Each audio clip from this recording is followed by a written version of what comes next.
दोस्तों, मैं अभी अपने YouTube चैनल लर्न विद अभी में आप सभी का स्वागत करता हूं। आज के इस वीडियो में मैं आपको स्पीडी जीके का एक इम्पोर्टेंट टॉपिक लेके आया हूं, जो आपके एग्ज़ाम के दृष्टिकोण से काफ़ी इम्पोर्टेंट होगा, चाहे आप किसी भी गवर्नमेंट एग्ज़ाम की तैयारी कर रहे हों। तो चलिए दोस्तों, देर न करते हुए वो कौन सा टॉपिक है जिसे मैं आज के वीडियो में डिस्कस करने वाला हूँ, देखते हैं। पिछले के वीडियो में मैंने आपको स्पीडी जीके का इम्पोर्टेंट 3 टॉपिक, जिसमें पहले नंबर पे राष्ट्रीय प्रतीक एवं चिन्ह, दूसरे नंबर पर बजट तथा वैट और लास्ट टॉपिक हिंदी भाषा ज्ञान को बता दिया था। आज के इस वीडियो में मैं आपको स्पीडी जीके का 3 महत्वपूर्ण टॉपिक भारत में परिवहन, भारतीय प्रतिरक्षा और भारतीय बैंकिंग टॉपिक को डिस्कस कराने वाला हूँ। तो चलिए वीडियो को देखते हैं। तो पहला टॉपिक है भारत में परिवहन। इसका पहला क्वेश्चन है, भारत में केंद्रीय सड़क निधि का गठन कितने ईस्वी में हुआ था? तो 1929 ईस्वी में केंद्रीय सड़क निधि का गठन हुआ था। जबकि सीमा सड़क संगठन की स्थापना कब हुई थी? तो 1960 ईस्वी में बॉर्डर रोड ऑर्गेनाइजेशन की स्थापना की गई थी।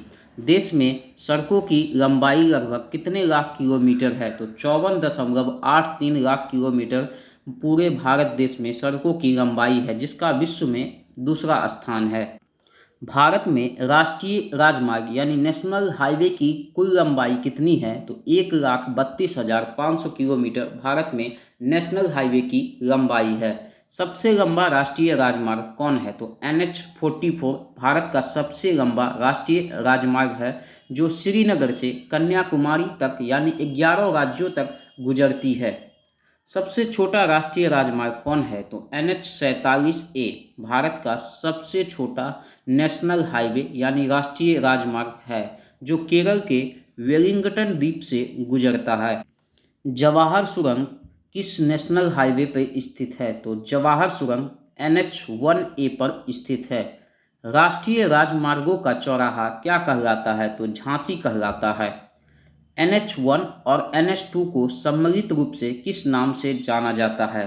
तो ग्रांड ट्रक यानी जीटी रोड के नाम से जाना जाता है, जो कि कोलकाता से अमृतसर तक जाती है। राष्ट्रीय राजमार्ग के निर्माण एवं रखरखाव की जिम्मेदारी किसके ऊपर होती है? तो केंद्र सरकार के ऊपर राष्ट्रीय राजमार्गों के निर्माण एवं रखरखाव की जिम्मेदारी होती है। यानी वर्तमान में जो भी केंद्र में सत्ता में सरकार बैठी हो, वह उस पूरे भारतवर्ष के राष्ट्रीय राजमार्गों की सुरक्षा का एवं रखरखाव की जिम्मेदारी रखती है। जबकि राजकीय राजमार्गों यानी स्टेट हाईवे की निर्माण एवं देखरेख की जिम्मेदारी राज्य सरकार की होती है। यानी जिस भी राज्य के रोड है, उसकी देखभाल उस राज्य के मुख्यमंत्री या राज्यपाल के द्वारा किया जाता है।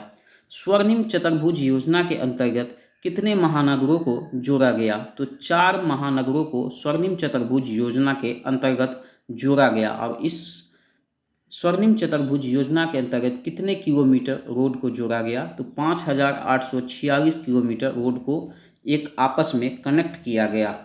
10 नवंबर को किस दिवस के रूप में मनाया जाता है? तो 10 नवंबर को परिवहन दिवस के रूप में, जबकि 7 से 13 जनवरी सड़क सुरक्षा सप्ताह के रूप में मनाया जाता है। भारत में सड़कों की सर्वाधिक लंबाई किस राज्य में है? तो महाराष्ट्र में। भारत में सड़कों की न्यूनतम लंबाई किस राज्य में है? तो वो सिक्किम राज्य में है। सर्वाधिक पक्की सड़कों वाला राज्य महाराष्ट्र। सर्वाधिक सड़क घनत्व वाला राज्य तो केरल। न्यूनतम सड़क घनत्व वाला राज्य तो जम्मू कश्मीर, यानी वहाँ बहुत कम मात्रा में सड़क पाया जाता है। सर्वाधिक कच्ची सड़कें किस राज्य में पाई जाती है? तो उड़ीसा राज्य में सर्वाधिक कच्ची सड़कें पाई जाती है, यानी वहाँ पे पक्की सड़क की मात्रा बहुत कम है।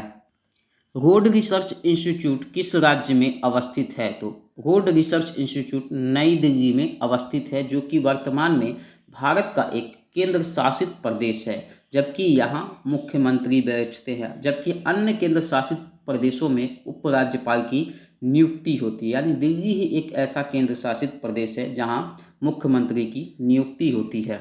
भारत में वायु परिवहन की शुरुआत किस ईस्वी में हुई थी और कहाँ से कहाँ तक हुई थी? तो भारत में वायु परिवहन की शुरुआत 1911 ईस्वी में उत्तर प्रदेश के प्रयागराज से नैनी के बीच में हुई थी। एयर इंडिया की स्थापना किस ईस्वी में हुई थी? तो 1953 ईस्वी में एयर इंडिया की स्थापना हुई थी और वर्तमान में एयर इंडिया के मालिक भारत के महान उद्योगपति रतन जी टाटा हैं। एशिया की बड़ी हेलीकॉप्टर सेवा पवन हंस की स्थापना कब हुई थी? तो 15 अक्टूबर 1985 ईस्वी को एशिया की सबसे बड़ी हेलीकॉप्टर सेवा पवन हंस की स्थापना हुई थी। भारतीय विमानपत्तन प्राधिकरण यानी AAI airport authority of India का गठन किस ईस्वी में किया गया? तो 1 अप्रैल 1995 ईस्वी को एयरपोर्ट अथॉरिटी ऑफ इंडिया यानी भारतीय विमानपत्तन प्राधिकरण का गठन किया गया। कोच्चि का हवाई अड्डा भारत का प्रथम निजी क्षेत्र का हवाई अड्डा बना है। भारत में कुल कितने बड़े एवं छोटे बंदरगाह है? तो भारत में 13 बड़े जबकि 200 छोटे बंदरगाह है।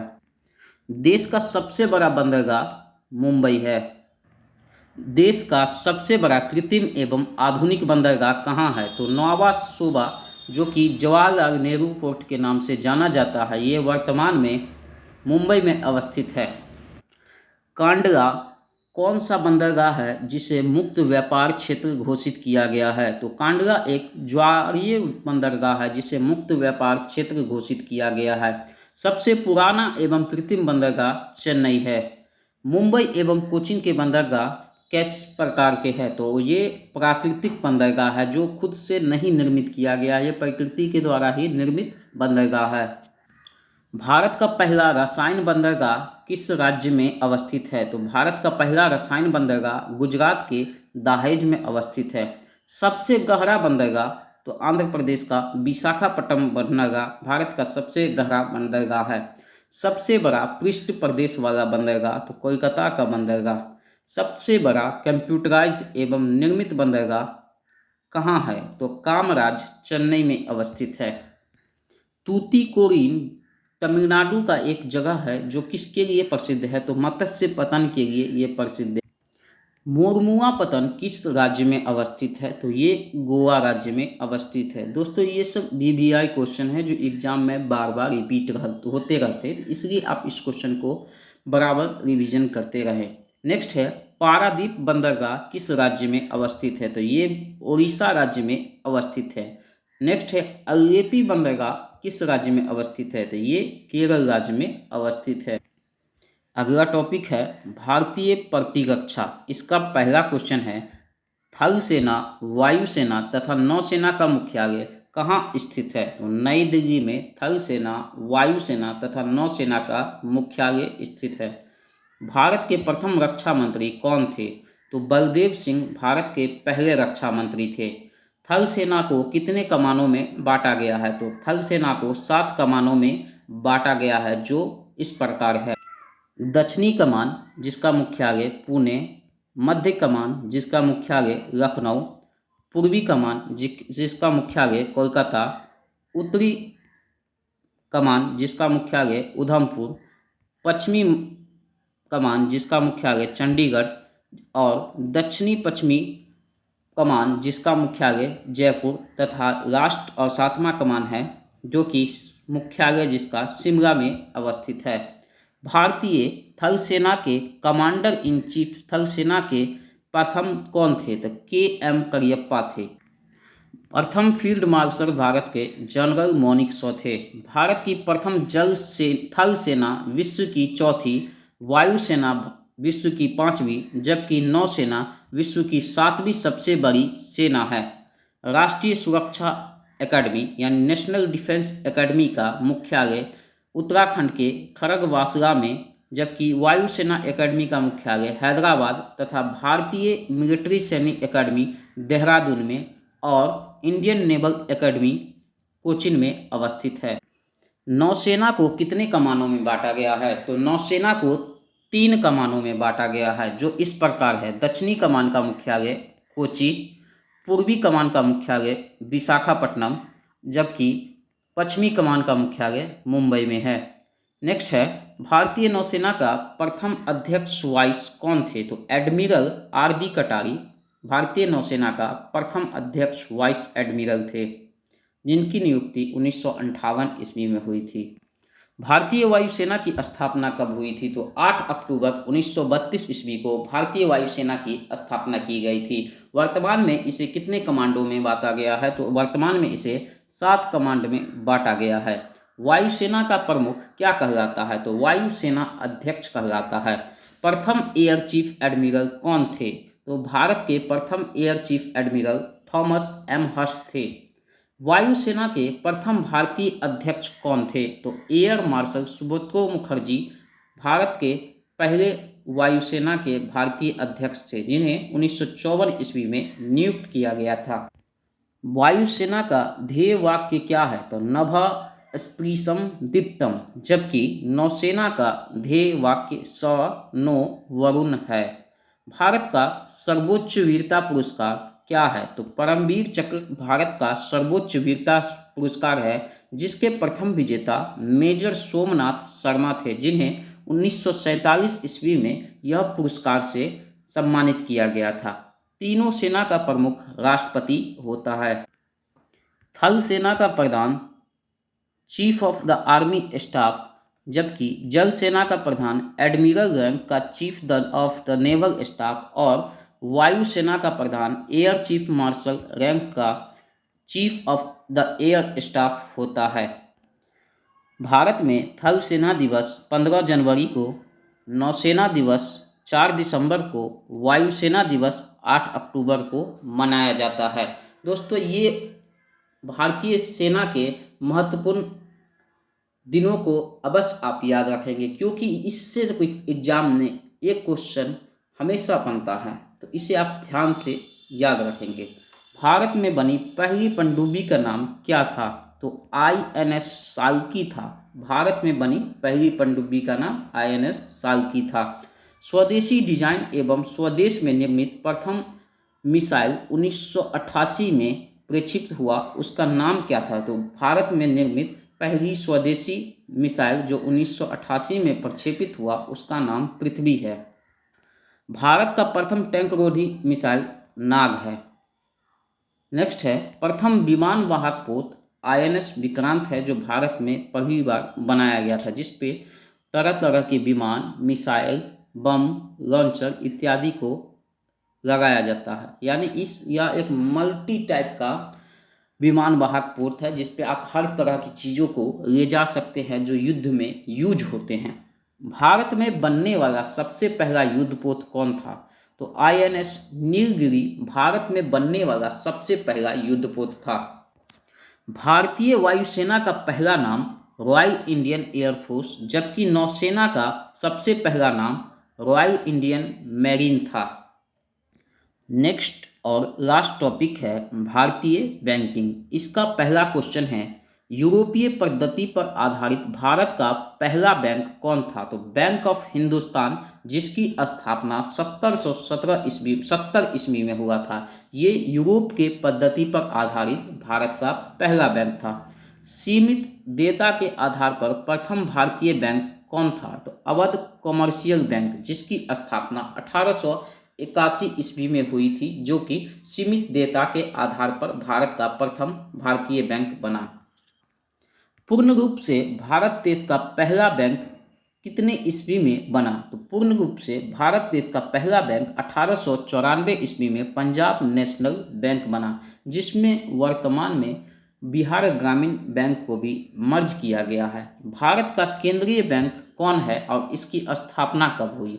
तो भारत का केंद्रीय बैंक भारतीय रिजर्व बैंक ऑफ इंडिया है, जिसकी स्थापना 1 अप्रैल 1934 को अनुसूची 2 के तहत 1 अप्रैल 1935 को 5 करोड़ रुपए की अधिकृत पूंजी के साथ हुई। यानी 5 करोड़ रुपए की पूंजी के साथ भारतीय रिजर्व बैंक की शुरुआत हुई थी, और वर्तमान में यह भारत की सबसे बड़ी बैंक है, यानी बैंकों का बैंक इसे कहा जाता है। दोस्तों, भारतीय रिजर्व बैंक का मुख्यालय कहाँ है और इसका राष्ट्रीयकरण कब हुआ था? तो भारतीय रिजर्व बैंक का मुख्यालय भारत की आर्थिक कैपिटल मुंबई में है, और इसका राष्ट्रीयकरण 1 जनवरी 1949 ईस्वी को हुआ था।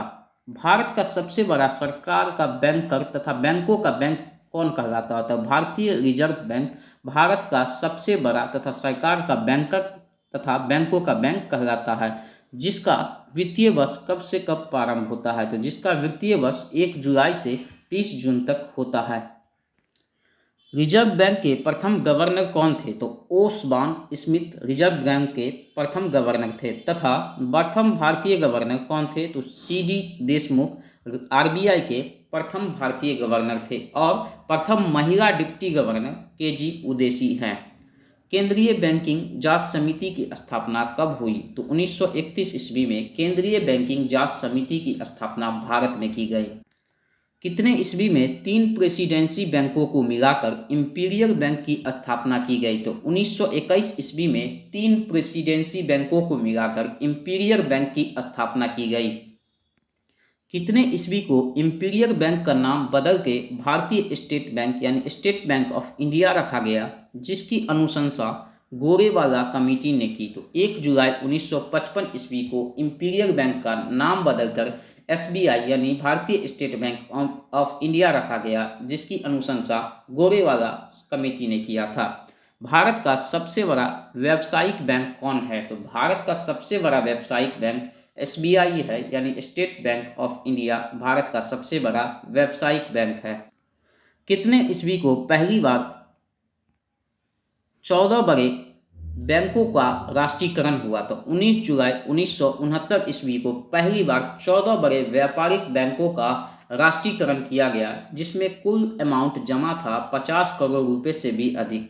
15 अप्रैल 1980 को दूसरी बार अन्य 6 बड़े व्यापारिक बैंकों का राष्ट्रीयकरण हुआ, जिनमें जमा राशि की मात्रा 200 करोड़ रुपए थी। भारत में बैंकों का राष्ट्रीयकरण किस समिति ने की? तो भारत में बैंकों का राष्ट्रीयकरण हजारी समिति की संस्तुति पे हुई थी। और ये राष्ट्रीयकरण किस प्रधानमंत्री के शासनकाल में दोस्तों हुआ था? तो उस समय भारत की प्रधानमंत्री इंदिरा गांधी थी। बैंकों के राष्ट्रीयकरण के समय आरबीआई के गवर्नर कौन थे? तो बैंकों के राष्ट्रीयकरण के समय आरबीआई के गवर्नर एल के झा थे। कौन थे दोस्तों? एल के झा थे। वर्तमान में राष्ट्रीयकृत बैंकों की संख्या कितनी है? तो वर्तमान में राष्ट्रीयकृत बैंकों की संख्या 12 है। कितने हैं? 12। देश का पहला क्षेत्रीय ग्रामीण बैंक की स्थापना कितने ईस्वी में की गई थी? तो देश का पहला क्षेत्रीय ग्रामीण बैंक 2 अक्टूबर 1975 ईस्वी को स्थापित किया गया। नेक्स्ट है 2 अप्रैल 1994 को स्थापित यूटीआई बैंक का नाम बदलकर 30 जुलाई 2007 को क्या कर दिया गया? तो एक्सिस बैंक कर दिया गया। क्या कर दिया गया? एक्सिस बैंक कर दिया गया।